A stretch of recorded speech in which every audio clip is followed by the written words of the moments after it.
அருள்வாக்கு மந்திரம். பில்லி, சூனியம், ஏவல், செய்வினை கோளாறு, குடும்ப பிரச்சனை, தொழில் பிரச்சனை, கணவன் மனைவி பிரச்சனை, கணவன் மனைவி வசியம், குழந்தையின்மை, பேய், முனி கோளாறு, மார்பக புற்றுநோய், கர்ப்பப்பை புற்றுநோய், மஞ்சள் காமாலை, சர்க்கரை நோய் போன்ற நோய்கள் காளியின் அருளால் முழுமையாக தீர்க்கப்படும். மேலும் பௌர்ணமி, அமாவாசை நாட்களில் அக்கினி சட்டி எடுத்தல், சிறப்பு யாக பூஜைகள் மற்றும் மாதந்தோறும் கிடா வெட்டு நடைபெறும். வணக்கம். நாம இன்றைக்கு பதிவில் பார்க்க இருக்கிறது மோகினி வசியம். நாம வீடியோக்குள்ள போறதுக்கு முன்னாடி காளி மாந்திரிகம் யூடியூப் சேனலை சப்ஸ்கிரைப் பண்ணாதவங்க சப்ஸ்கிரைப் பண்ணிக்கங்க. கூடவே வரக்கூடிய பெல் பட்டனை கிளிக் பண்ணுங்க. அப்பதான் நான் போடக்கூடிய ஒவ்வொரு வீடியோவும் உங்களுக்கு உடனுக்குடன நோட்டிபிகேஷனா வரும். நாம வீடியோக்குள்ள போறதுக்கு முன்னாடி நம்மளுடைய இரண்டாவது சேனலான தமிழ் ஸ்பிரிச்சுவல் டிவி யூடியூப் சேனலை சப்ஸ்கிரைப் பண்ணாதவங்க சப்ஸ்கிரைப் பண்ணிக்கோங்க.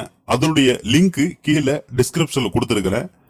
தேவைப்படுறவங்க கண்டிப்பா சப்ஸ்கிரைப் பண்ணுங்க. அதுல எந்த மாதிரியான வீடியோ பதிவுகள் கொடுப்போம் அப்படின்னாக்க, நாம செய்யக்கூடிய ஒவ்வொரு விதமான பரிகார பூஜையினுடைய வீடியோ பதிவுகள் அதுல கொடுப்போம். ஒவ்வொரு மாந்திரிகருக்கும் வீடியோ பதிவு அவசியமானது. அதனால சப்ஸ்கிரைப் பண்ணி வச்சுக்கிறது ரொம்ப நல்லது. வாங்க இப்போ வீடியோக்குள்ள போகலாம். மோகினி வசியம் அப்படின்றது பாத்தீங்கன்னா ஒவ்வொரு மாந்திரிகருக்குமே சரி ரொம்ப அவசியமான ஒரு தேவதை. அதே மாதிரி மாந்திரிகர்கள் மட்டும்தான் பண்ணலாமா அப்படின்னு கேட்டீங்கன்னா கிடையாது. அனைவருமே இந்த மோகினிய வசியம் பண்ணலாம். அதே மாதிரி அருள்வாக்கு சொல்லக்கூடியவங்க, தெய்வத்தினுடைய அனுகிரகத்துல இருக்கக்கூடியவங்க எல்லாருமே இந்த பூஜையை பண்ணலாம். எதனால மோகினி பூஜையை பண்ணணும் அப்படின்னு கேட்டீங்கன்னா, நீங்க ஒரு மாந்திரிகரா இருந்தீங்கன்னாக்க உங்ககிட்ட வரக்கூடிய பக்தர்களுக்கு குடும்பத்துல ஏதாவது பிரச்சனைகள் இருந்துச்சு அப்படின்னா, ஏதாவது அப்படின்னாக்க கணவன் மனைவிக்குள்ள ஒற்றுமை இல்லாம பலவிதமான பிரச்சனைகள் இருக்கும். அப்போ அவங்களுக்குள்ள பாத்தீங்கன்னாக்க எந்த ஒரு பிரச்சனையும் இல்லாம அவங்கள சுமூகமாக வாழ வைக்கக்கூடிய, வசியம் செய்யக்கூடிய திறமை இந்த மோகினிக்கு தான் இருக்கு. அதே மாதிரி காதலர்கள் பாத்தீங்கன்னாக்க ஏதாவது ஒரு மனக்கசப்போட பிரிஞ்சு போயிடுவாங்க. அப்போ ஒருவரை விட்டு ஒருவர் வாழுவது ரொம்ப கடினம். அவங்களுக்கு இது போன்ற மோகினியோட வசியம் இருந்துச்சு அப்படின்னாக்க கண்டிப்பா அந்த பிரச்சனைகள் இருந்து அவங்க மீண்டு வரலாம். அதே மாதிரி பாத்தீங்கன்னா குடும்ப வாழ்க்கையில் இருக்கக்கூடியவங்க இல்லறத்துல ஈடுபடாம இருப்பாங்க. அப்போ இதனால பாத்தீங்கன்னா அவங்க குடும்பத்துல பலவிதமான பிரச்சனைகள் வரும். ஒருவருக்கு ஒருவர் பாத்தீங்கன்னா மனக்கசப்போட வாழ்ந்துகிட்டு இருப்பாங்க. அதாவது எந்த மாதிரியான மனக்கசப்புகள் பாத்தீங்கன்னா, வேறு ஏதாவது கள்ள தொடர்புகள் இருக்கா அப்படின்னு சொல்லி அவங்களுக்குள்ள ஏதாவது ஒரு மனக்கசப்போட இருப்பாங்க. ஒருவருக்கு ஒருவர் புரிந்து கொள்ளாம இருப்பாங்க. அப்போ அந்த மாதிரி எல்லாம் இருந்தாங்க அப்படின்னாக்க குடும்பத்துல பெரிய பிரச்சனைகள் வரும். அதனால பாத்தீங்கன்னாக்க பெரிய அவமானங்களே ஏற்படும். அந்த மாதிரி எல்லாம் இருக்கக்கூடாது அப்படின்றதுக்காக தான் இந்த மோகினிய வசியம் பண்றது. யாருக்கெல்லாம் இது போன்ற பிரச்சனைகள் இருக்கோ அனைவருமே மோகினிய வசியம் பண்ணிக்கோங்க.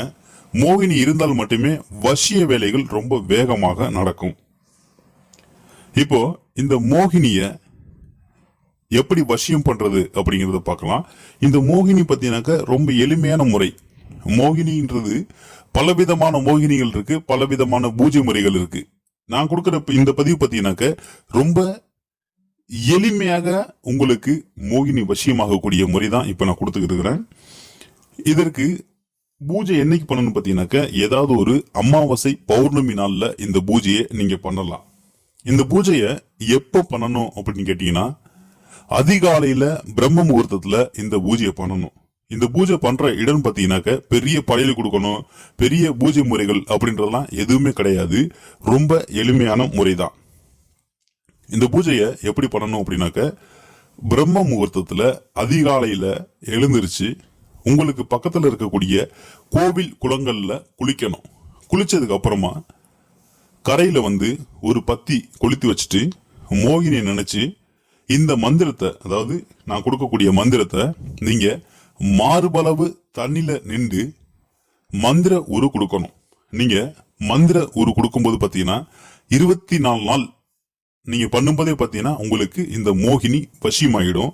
இருந்தாலும் நீங்க 48 நாள் பண்றது சிறப்பு.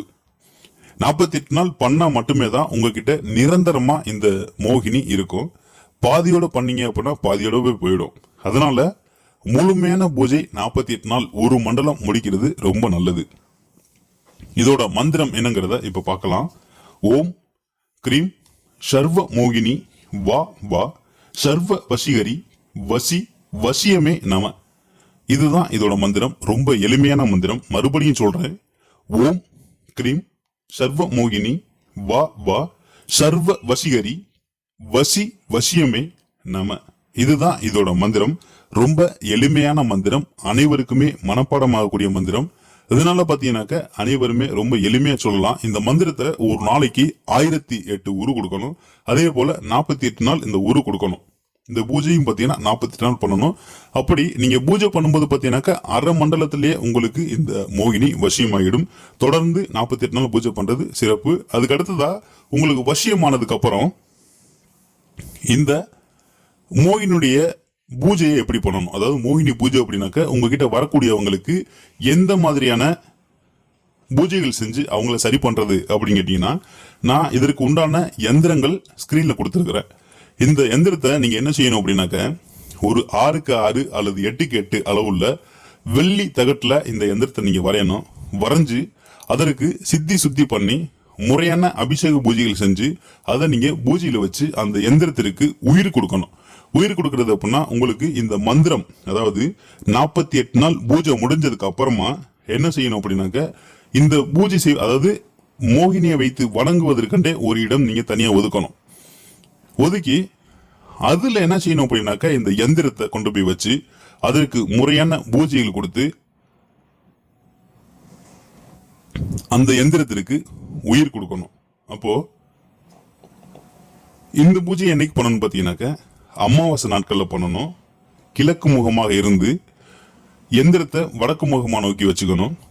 அது எந்திரத்திற்கு முன்னாடி ஒரு வாழை இலை விரிச்சு அவுள் பொறி கடலை பத்தி சூடம் சாம்பிராணி நைவேத்திய பொருளாக ஏதாவது ஒன்று வைக்கலாம். பயிர் வகைகள்லாம் வைக்கலாம்.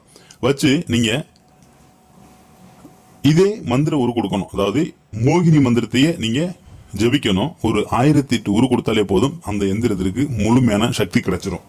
கிடைச்சதுக்கு அப்புறமா நீங்க அதை ஒரு ஃப்ரேம் பண்ணி என்ன செய்யணும் அப்படின்னாக்க, உங்களுக்கு இருக்கக்கூடிய பூஜை அறைகளை வச்சுக்கலாம். அப்படி இல்லை அப்படின்னாக்க உங்களுடைய வீடுகளில் மாட்டிக்கலாம். இல்ல நான் தொழில் செய்யறேன், எனக்கு அந்த இடத்துல வச்சுக்கிட்டா போதும் அப்படின்னு நினைக்கக்கூடியவங்க கண்டிப்பா நீங்க தொழில் செய்யக்கூடிய இடத்துல வச்சுக்கலாம். இதெல்லாம் முடிஞ்சதுக்கு அப்புறமா ஒருவருக்கு, அதாவது குடும்பத்தில் இருக்கக்கூடியவங்களுக்கு நீங்க ஏதாவது ஒரு பிரச்சனை அப்படின்னு சொல்லி இந்த மோகினியுடைய மந்திரத்தை பிரயோகம் பண்ணி இந்த எந்திரத்தை, அதாவது ஒரு தாயத்துல அடைக்கக்கூடிய அளவுக்கு ஒரு சின்னதா ஒரு எந்திரம் ரெடி பண்ணி அந்த எந்திரத்திற்கு ஒரு 1008 தடவை இந்த மந்திரத்தை, அதாவது மோகினுடைய மந்திரத்தை உரு கொடுத்து அந்த தாயத்துல அடைச்சு நீங்க யாருக்கு பிரச்சனைன்னு இருக்கிறாங்களோ அவங்களுடைய கழுத்துல மாட்டி விட்டுட்டீங்க அப்படின்னாக்க அவங்களுக்கு எந்த ஒரு பிரிவினையுமே வராது. கணவனுக்கு மனைவிக்குமே பிரச்சனைகள் இருந்துச்சு அப்படின்னாக்க 2 பேருக்குமே மாட்டி விடலாம். அப்படி இல்லை அப்படின்னாக்க யாருக்காவது ஒரு ஆளுக்கு நீங்க கொடுத்தாலே போதும். அதாவது கணவன் மனைவி மேல கோபமாக இருக்கிறாங்க அப்படின்னாக்க கணவனுக்கு கொடுக்கணும், அல்லது மனைவி கணவன் மேல கோபமா இருக்கிறாங்க அப்படின்னாக்க மனைவிக்கு கொடுக்கணும். அப்படி யார் மேல யாரு கோபமா இருக்கிறாங்களோ அவங்களுக்கு கொடுத்துட்டோம் அப்படின்னா அவங்க மேல இருக்கக்கூடிய விருப்பு, அதாவது பாத்தீங்கன்னாக்க வெறுப்புகள் நீங்கி அவங்க மேல ஒரு ஈர்ப்புகள் உண்டாகும். அப்போ அவங்க மேல ஒரு பாசங்கள் உண்டாகி அவங்களுடைய பிரச்சனைகள் தீர்ந்து எந்த ஒரு சண்டை சச்சரவுமே இருக்காது. அதே மாதிரி பாத்தீங்கன்னா குடும்ப வாழ்க்கையில் இருக்கக்கூடியவங்க இல்லறத்துல விருப்பம் இல்லாம இருக்கிறவங்களுக்கு என்ன செய்யணும் அப்படின்னா, இந்த மோகினி மந்திரத்தை அதே போல ஒரு தாயத்து ஒண்ணு போடணும். அதாவது தாயத்து, சின்னதா ஒரு தாயத்து போடணும். அந்த தாயத்துக்கு எந்திரம், அந்த கொடுக்கக்கூடிய எந்திரம் பாத்தீங்கன்னாக்க தங்க தகட்டுல போடணும். தங்க தகட்டுல போட்டு அதற்கு முறையான மந்திர ஜபங்கள் கொடுத்து முறையான பூஜைகள் கொடுத்து அவங்களுக்கு காம உணர்வுகள் தூண்டணும் அப்படின்னு சொல்லி உங்களுடைய மனதுல நினைச்சு இந்த மந்திரத்தை சொல்லி அவங்களுடைய கழுத்துல மாட்டி விட்டீங்க அப்படின்னா கண்டிப்பா அவங்களுக்குள்ள இருக்கக்கூடிய அந்த குடும்பத்தில் இருக்கக்கூடிய உணர்வுகளை தூண்டி அவங்க 2 பேருக்குமே பார்த்தீங்கன்னாக்க ரொம்ப ஒரு அன்பாகவும் அரவணைப்புடைய இருக்கக்கூடிய ஒரு வாய்ப்புகள் உண்டாகும். அது மட்டும் கிடையாது, மோகினி யார் இடத்துல வசியம் பண்ணி வச்சிருக்காங்களோ அந்த இடத்துல துர் ஆன்மாக்கள் இருக்காது, அதாவது துர் பேய்கள் இருக்காது. எந்த ஒரு பேயுமே அந்த இடத்துல நெருங்க முடியாது. அந்த அளவுக்கு சக்தி கொண்ட ஒரு தேவதை தான் இந்த மோகினி. அதனால மோகினியோட வசியம் யாருக்கெல்லாம் தேவைப்படுதோ கண்டிப்பா எடுத்துக்கோங்க. ஒவ்வொரு மாந்திரிகருக்கும், ஒவ்வொரு அருள்வாக்கு சொல்லக்கூடியவங்களுக்கும், சாதாரண மக்களுக்குமே இந்த முறை தேவைப்படக்கூடியவங்க, இந்த பிரச்சனையில் இருக்கக்கூடியவங்க, அதாவது இது போன்ற குடும்ப பிரச்சனைகள் அல்லது பிரிவினை பிரச்சனைகள் அல்லது குடும்பத்துல வசியம் இல்லாம இருக்கக்கூடியவங்களுக்கு இது மாதிரியான முறைகள் செஞ்சு பயன்பெறலாம். அதே மாதிரி பார்த்தீங்கன்னாக்க இந்த மோகினிய யாரு வசியம் எடுக்க கூடாது அப்படின்னாக்க, குடும்பத்துல எந்த ஒரு பிரச்சனையுமே இல்ல, நாங்க நல்லா இருக்கிறோம் அப்படின்றவங்களுக்கு இந்த பூஜை தேவை கிடையாது. பிரச்சனை உள்ளவங்களுக்கு மட்டுமே இது போன்ற பூஜை முறைகளை பண்ணி நீங்க உங்களுடைய குடும்பங்கள்ல எந்த ஒரு பிரச்சனையுமே இல்லாம சுமூகமாக வாழ்வதற்கு எந்த ஒரு வழியோ எடுத்துக்கலாம். தொடர்ந்து காளி மாந்திரிகம் யூடியூப் சேனல்ல லைக் பண்ணுங்க, ஷேர் பண்ணுங்க, சப்ஸ்கிரைப் பண்ணுங்க, கூடவே வரக்கூடிய பெல் பட்டனை கிளிக் பண்ணுங்க. அப்பதான் நாங்க கொடுக்கக்கூடிய ஒவ்வொரு வீடியோ பதிவும் உங்களுக்கு உடனுக்குடன நோட்டிபிகேஷனா வரும். அடுத்து ஒரு நல்ல பதிவுடன் உங்களை சந்திக்கிறேன். நன்றி, வணக்கம்.